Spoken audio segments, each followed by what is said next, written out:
Simulizi ya miji ya kale ya Biblia inayotoka kwenye maandiko matakatifu hadi ramani ya leo ni safari ya kustaajabisha inayounganisha wakati wa kale na wa kisasa, imani na historia, na roho na mawe.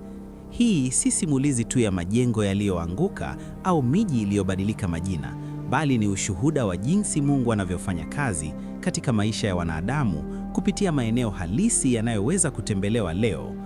Tunapokaa pamoja, wacha tuzame ndani ya kila mji kwa kina, tukichunguza asili yake ya kibiblia, maana yake ya kiroho na hali yake ya kisasa ambayo inatushangaza hata sasa.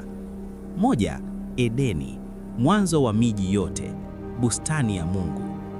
Edeni si mji wa kawaida wenye kuta na minara, bali ni bustani takatifu iliyokuwa makao ya kwanza ya mwanadamu. Hapa Mungu alimuumba Adamu na kumweka katika ushirika kamili, bila dhambi, bila uchungu, bila kifo. Mito minne ilitoka humo: Pishoni, Gihoni, Hidekeli au Tigris na Ferati au Euphrates. Hii inaonyesha eneo lenye rutuba lisilofanana na lolote. Wataalamu wengi wa Biblia na akiolojia wanaamini Edeni ilikuwa katika Mesopotamia ya kale, karibu na eneo la kusini mwa Iraki leo, au hata kwenye ghuba ya Uajemi ambapo mito hiyo ilikutana na bahari. Baadhi ya nadharia zinasema ilikuwa eneo kubwa la Fertile Crescent linalojumuisha sehemu za Iraq, Syria na Uturuki. Leo bustani hiyo haipo tena kwa sura yake ya awali. Labda ilifunikwa na mafuriko au mabadiliko ya ardhi, lakini mito Tigris na Euphrates bado inatiririka, ikikumbusha paradiso iliyopotea kwa dhambi. Edeni inatutia moyo. Kumbukumbu ya ushirika na Mungu bado inaishi ndani yetu, na ahadi ya bustani mpya, Ufunuo 22, inatusubiri. 2. Uru wa Wakaldeo, mji wa mwito wa imani. Uru ulikuwa mji wa kifahari wa Mesopotamia wenye zigurati kubwa au mnara wa hekalu, biashara ya kimataifa na elimu ya juu. Hapa Abrahamu au Abram aliishi kabla Mungu hajamwita, ondoka katika nchi yako kwenda nchi nitakayoonyesha. Mwanzo 12 mstari wa kwanza. Uru haikuwa jangwa, ilikuwa kitovu cha ustaarabu, ibada za sanamu na maisha ya starehe. Lakini Mungu alimchagua Abrahamu kutoka humo ili aanze taifa jipya.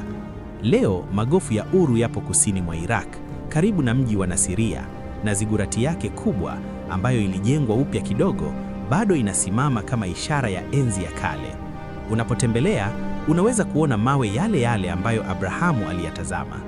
Uru inatufundisha Mungu anaweza kukuita hata katikati ya ustaarabu wa kidunia ili akupeleke kwenye kusudi la milele.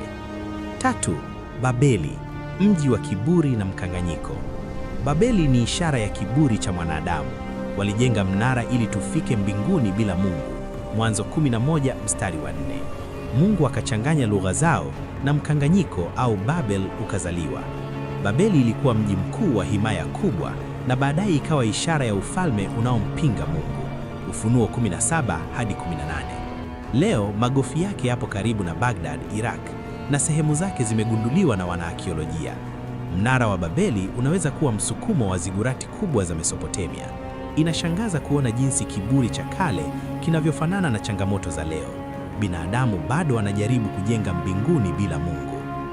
4. Sodoma na Gomora, miji ya hukumu ya Mungu. Hii ni hadithi ya onyo, miji iliyojaa uovu, ukatili na dhambi za kingono. Lutu aliokolewa, lakini miji ikateketezwa na moto na kiberiti. Mwanzo 19. Inaumilika ilikuwa kusini mwa bahari ya chumvi au Dead Sea, karibu na mipaka ya Israeli na Jordan leo. Uchunguzi wa sasa unaonyesha maeneo yenye alama za joto kali na chumvi nyingi kama Tal el Hammam. Hukumu hili inatukumbusha neema ya Mungu ni kubwa, lakini ina mipaka wakati toba haipatikani. 5. Hebroni, mji wa agano na urithi. Hapa Abrahamu alinunua kango la Makpela ili kumzaa Sara, na baadaye Abrahamu mwenyewe, Isaka, Rebeka na Yakobo walizikwa humo. Hebroni ilikuwa mji wa ahadi.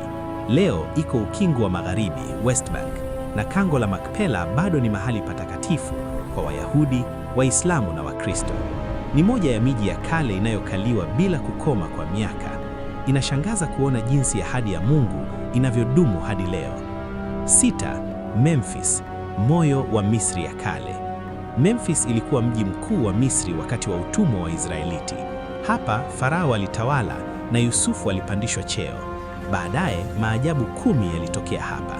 Leo magofu yake yapo karibu na Cairo na piramidi za Giza ziko karibu. Misri inatukumbusha jinsi Mungu anaweza kutumia hata utumwa kuleta ukombozi. 7. Ninewe, mji wa toba ya ajabu. Ninewe, mji mkuu wa Waashuru wenye ukatili, ulitubu baada ya Yona kuhubiri. Yona 3, Mungu akaurehemu. Leo magofu yake yapo karibu na Mosul, Iraq, na baadhi yaliharibiwa na vita vya hivi karibuni, lakini bado yanashuhudia neema isiyotarajiwa. Ninewe inathibitisha hakuna mji ulio mbali sana na rehema ya Mungu. 8. Damasko, mji wa geuko la maisha. Hapa Sauli alipofika kuwaangamiza waumini, nuru ya Mungu ikamwangaza, akageuka kuwa Paulo. Matendo 9. Damasko ni moja ya miji ya kale duniani inayoendelea kukaliwa. Leo ni mji mkuu wa Syria na bado inasimama licha ya vita. Inatutia moyo, Mungu anaweza kubadili hata watesaji kuwa watume. 9.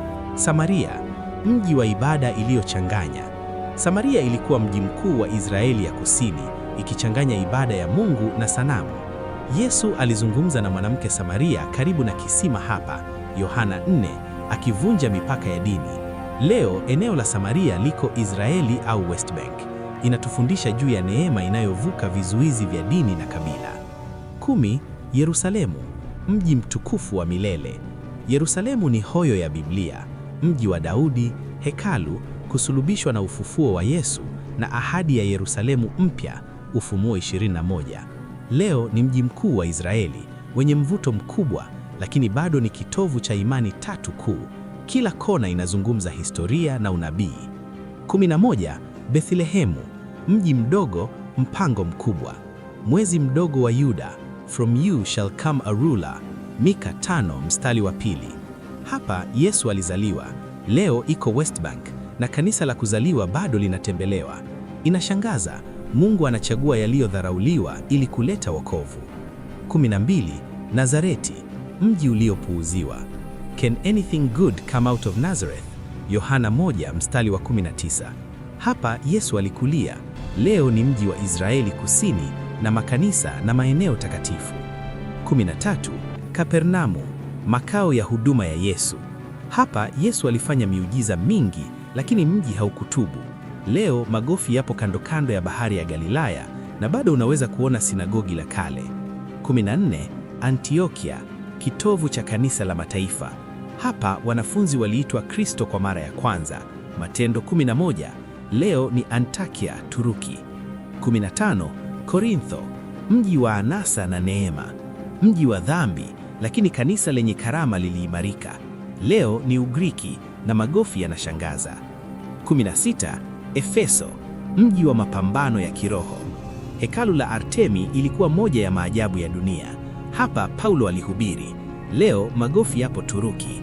Hitimisho, miji inaanguka, neno linasimama. Falme zimeanguka, miji imeteketezwa, majina yamebadilika, lakini neno la Mungu limesimama imara.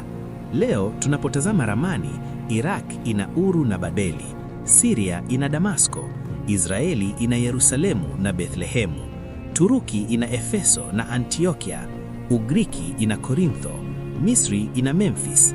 Haya si maeneo tu, ni ushuhuda wa hadithi ya Mungu na mwanadamu inayoendelea, na simulizi inaendelea, kwa sababu mji wa mwisho haujajengwa bado. Yerusalemu mpya itashuka mbinguni. Ufunuo 21 mstari wa 2. Hii ni safari isiyowasahaulika, inayostaajabisha, inayotukumbusha kuwa Mungu anatenda katika historia yetu hata leo. Ni mji gani wa Biblia umekugusa zaidi katika simulizi hii? Andika jina lake kwenye comment. Usisahau kusubscribe Biblia Voice Kiswahili, bonyeza like na ushiriki ili neno la Mungu liwafikie wengi zaidi.